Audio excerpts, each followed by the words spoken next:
乌军近期对俄境内发动大规模无人机袭击，仅被俄方拦截的就有将近160架。作为报复，俄军也发射导弹和无人机袭击乌境内目标。俄罗斯和乌克兰都在拉锯中试图扩大战果，但乌克兰越境攻击俄边境库尔斯克地区后，攻势大为减弱。 俄罗斯国防部9月1号发表声明称，全国15个地区遭遇乌克兰的无人机袭击，俄防空部队拦截了多达158架乌军无人机，其中还有10架无人机试图攻击莫斯科周边地区。有当地媒体形容，这是乌克兰军方对俄罗斯发动的最大规模无人机空袭。 俄罗斯方面称，乌克兰几乎每天都在尝试用无人机袭击俄罗斯边境地区和中部腹地，其中距离最远的一次发生在8月16号，当时乌军无人机远程攻击距离俄乌边境超2500公里的西伯利亚鄂木斯克炼油厂。西伯利亚是俄罗斯能源工业的重要基地，分布有大量油气田。新西伯利亚齐卡洛夫飞机制造厂制造的苏34已经在俄乌冲突中投入战斗。 该厂技术攻关的 S70猎人重型无人机已经进入测试的收尾阶段。乌克兰呢，它是要测试一下自己基于当前的这个无人机的技术，还有它的战术，是否可以突破俄罗斯这个防空系统的它的一些脆弱的点，或者说制造一些它的防空漏洞，对俄方腹地的整个国家的这个工业生产能力和能源供应能力，然后构成打击和破坏。 值得注意的是，虽然乌克兰国防工业遭受重创，但该国自去年以来，在北约的协助下，重启了一些军工企业的生产。无人机是优先项目之一。乌克兰总统泽连斯基日前宣布，新型国产帕利亚尼察无人机已经投入作战。帕利亚尼察是一种乌克兰的传统圆形面包，这一单词的发音对于俄罗斯人来说较为困难，因此让被捕士兵说出这一单词常被乌方用于甄别敌我。用帕利亚尼察来命名新型无人机也有提振士气的用意。这是一种机动性强、速度快的无人机，配备喷气发动机。8月24号凌晨，该型无人机袭击了俄罗斯沃罗涅日州的一座弹药库。乌方随后宣布，这是帕利亚尼察无人机首战告捷。有目击者称，他们听到的是喷气发动机的轰鸣声，而不是通常的螺旋桨发出的声音。 欧洲政策分析中心的研究员费德里科·博萨里认为，帕利亚尼察无人机的飞行速度比导弹慢，更类似自杀性无人机，具备在飞行中重新选择攻击目标的能力。还有分析称，这种无人机采用的技术并不算先进，但乌克兰将现有成熟技术结合起来，大大缩短研发周期，获得了一种远程打击武器。它的最大射程在500至700公里左右，可携带20公斤的弹头，适合打击缺乏防护的油库和机场等目标。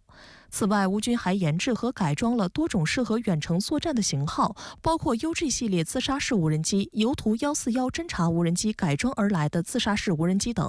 它们的航程普遍在600公里以上。同时，乌军无人机还强化了反拦截措施，例如，俄军宣称俘获的一架乌军无人机能在接近防空系统和电子战系统作战区时突然加速。乌克兰大量的去自行生产和研发无人机，主要是要把这种重要的 战场杀器能够完全的掌握在自己手里。同时呢，我们也知道，无人机的生产对于乌克兰的它的这个军事工业生产能力来讲，它的成本并不高它的门槛也不是特别高，所以它是可以实现的。哈尔科夫市市长透露，俄罗斯首次使用导弹和制导航空炸弹的混合体雷明1-1对该市发起10来次打击。雷明系列弹药在2015年莫斯科国际航空航天展览会上首次亮相，其原型是 KH-38多功能制导导弹。值得一提的是，以1来编号的雷明系列导弹是其出口版本。 去年以来，俄乌两国互相攻击对方的基础设施，尤其是能源设施，双方都加强了防空火力。目前的无人机袭击规模越来越大，或是在寻找防空网的漏洞。实际上，由于基础设施广泛分布，想要全方位防范几乎是不可能的。但少量基础设施遇袭无法改变整体局势。乌克兰方面曾宣称，俄罗斯每天发射的炮弹数量已经是乌克兰的5倍，而俄罗斯的弹药产能更是整个欧盟总和的2倍。 乌克兰总统泽连斯基承认，波克罗夫斯克附近前线的局势极其困难。乌克兰武装部队总司令瑟尔斯基也说，莫斯科并未中计，乌克兰在库尔斯克的策略未能迫使俄罗斯从波克罗夫斯克撤军。目前从整个态势来看呢，一方面战场形势呢有不断升级的这样一种可能，但是同时从整体上来看呢，仍然维持了一个相对僵持的相互消耗的这样一个局面。当然，接下来我觉得有一些重要的变量，我们可能需要考虑。一个呢就是，在库尔斯克方向，乌军究竟能打到什么程度？还有一个呢，当然是要看西方对乌克兰长期援助的意愿究竟会出现什么样的变化。就在俄乌战事依然紧张之际，俄罗斯总统普京时隔5年再次出访蒙古国，受到多方关注。9月3号下午，蒙古国总统呼日勒苏赫在首都乌兰巴托市苏赫巴托广场举行仪式，欢迎普京正式访问蒙古国。两国总统随后就双边关系与两国合作举行会谈，两国政府签署了合作文件。访问前夕，普京在接受蒙古国报纸采访时表示，导致乌克兰当前悲剧的主要原因就是以美国为首的西方集体蓄意推行的反俄政策。乌克兰实际上已成为西方用来实现其地缘政治野心的筹码。俄罗斯将继续完成特别军事行动的所有任务。这也是自国际刑事法院对普京发出逮捕令以来，俄总统首次访问国际刑事法院成员国。出访之前，俄总统新闻秘书佩斯科夫表示，不担心普京在访问蒙古国期间被捕，已与蒙古国的朋友进行了良好的对话，访问的各个方面都经过了精心准备。在外交方面，与去年相比，普京今年明显增加了外访的次数。有分析称，除了维护与亚洲国家贸易上的往来，俄罗斯还希望加强与亚洲国家的联系，并在国际舞台上传递出一个积极信号，即西方试图孤立俄罗斯的政策失败了。在这个时候，普京总统出访其他国家，其实就体现出俄罗斯政府目前对国内的政治、经济包括安全状况呢是心里有数的。还有一个重要的信息呢，我想就是俄罗斯正在以及今后要和西方进行全面对抗的这样一个态势下，俄罗斯需要继续巩固它在周边地区的政治、经济和安全上的影响力。那为什么乌克兰在此时加大用无人机攻击俄罗斯本土的力度呢？石先生，外线作战对乌克兰来说呢，无疑是战略上的冒险，但至少在国际观瞻上比较好看，尤其是能够让西方看到乌克兰对抗俄罗斯的决心和价值，从而让西方继续保持援助乌克兰的热情嘛。从追求国际观瞻角度来看乌克兰地面部队对库尔斯克的攻击，以及用无人机大规模攻击俄罗斯本土收到了效果，不断能上热搜。而美国、欧盟最近也都公开表示，继续援助乌克兰不动摇。乌克兰频频用无人机打击俄罗斯本土目标，给俄罗斯带来的压力不小。乌克兰对俄罗斯库尔斯克州的突袭，正好是和谈之声在西方不断升高的时候。一些西方学者、媒体甚至说，乌克兰应该牺牲部分领土，去和俄罗斯谈判。虽然没有一个西方国家政府公开支持这些学者和媒体的说法，但也没有反对这就让乌克兰政府担忧西方可能会把乌克兰卖了，以便同俄罗斯进行媾和。因为西方在这方面是有前科的，而且干过不止一次所以乌克兰对俄罗斯库尔斯克进行了突然袭击，同时用无人机对俄罗斯本土进行大规模打击。乌克兰的举措呢，使俄罗斯大为恼火，公开宣布不会和乌克兰县政府进行任何谈判。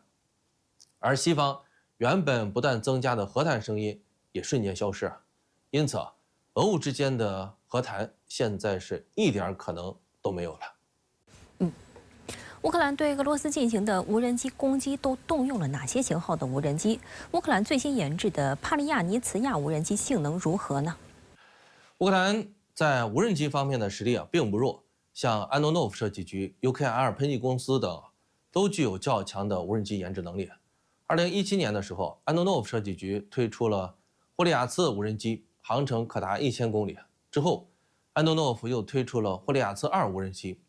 2021年，UKR 喷气公司研制生产了 UJ22 无人机，这种无人机最大航程可达800公里，能携带6发 RPG 火箭弹和4枚迫击炮弹。俄乌冲突爆发后，无人机迅速吃香起来，乌克兰国产远程无人机生产速度很快就大幅增加，具备了对俄罗斯本土进行无人机攻击的物质条件。去年2月6日，乌克兰首次用改装的图141雨燕无人侦察机袭击了俄罗斯首都莫斯科。去年5月底，乌克兰更是首次出动8架 UJ22 无人机袭击了莫斯科。在这之后，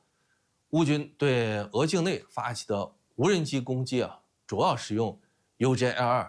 雨燕和霍利亚次但是乌克兰对这些无人机呢还是不满意因为它们的航程普遍在1000公里左右，对俄罗斯深远纵深的目标呢难以攻击，所以乌克兰又相继研制了发现 E300 企业和猎鹰300，那这些无人机的最大航程超过了3000公里